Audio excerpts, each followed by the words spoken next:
Goeiemôre aan almal wat vanmôre saam luister.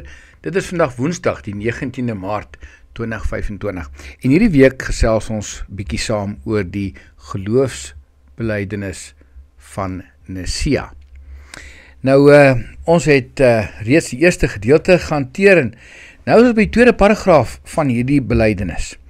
Maar eers wil ek net so graag aanhaal uit ons gewone apostoliese geloofsbelijdenis, sodat ons die verskil tussen die twee so bietjie net mooi kan hoor.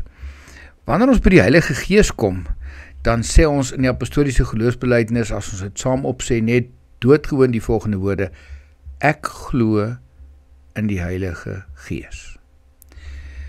Die geloofsbelijdenis van Nicea sê: en in die Heilige Gees, die Heer en lewendmaker, wat van die Vader en die Seun uitgaan, wat saam met die Vader en die Seun aanbid en verheerlik moet word, wat gespreek het deur die heilige profete. In die oomblik as ons nou hierdie gedeelte lees, dan bring dit ons weer terug na die kern van die geloofsbelijdenis van Nicea. En dit gaan juis oor die drie-eenheid. En om dit te beklemtoon dat ons moet weet dat die Vader, die Seun en die Gees een is. Nou, dit is nie vir ons iets vreemds nie. Wel, het nie veronderstel om iets vreemds te wees nie. Ons het 'n klassieke formulering van die drie-eenheid en in Latyn sê dit una substantia tres personae. Een wese, drie persone. Dit is baie oud. Hier 155 na Christus reeds het die kerkvader Tertullianus dit gesê. Maar nêrens in die Bybel kom hierdie formulering so presies voor nie. Daar is egter baie duidelike aanduidings dat die Vader, die Seun en die Heilige Gees saam die een God vorm wat ons aanbid. En sommer as ons Matteus 28 vers 20 lees, waar Jesus praat, dan sê hy hoe die mense moet doop. Daar staan: maak die mense my disippels, doop hulle in die naam van die Vader en die Seun en die Heilige Gees. So hieruit blyk dit duidelik dat daar nie net een goddelike wese is nie. Mense word in een naam gedoop. Nie in die naam van drie gode nie.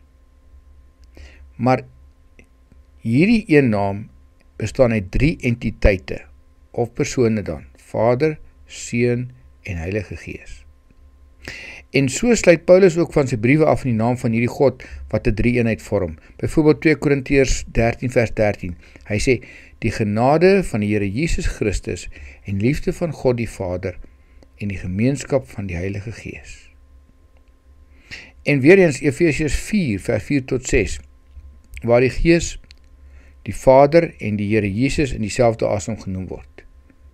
En ook Openbaring 1 vers 4 en 5, van die genade van hom wat is en wat was en wat kom, van God die Vader, van die 7 geeste voor sy troon, dis die Heilige Gees, en van Jesus Christus.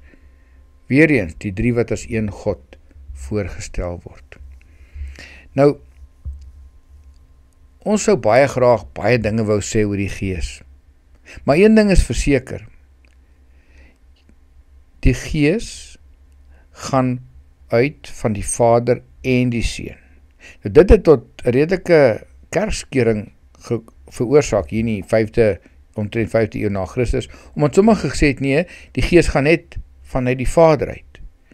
Maar dis asof hulle vergeet het van die hele gedeelte in Johannes 13, waar Jesus wil sê, dat die Gees by ons gaan kom woon, en nie net wat hy gaan doen nie, hy gaan binne in ons kom woon, en dan eintlik deel van jou gaan wees, en so deel van jou identiteit, dat jy sou kon sê dat sy adres jou adres geword het, jou naam, jou wese, jy is nie God nie, maar jy het 'n stukkie van hom ontvang om binne in jou te woon, wat 'n reuse voorreg is.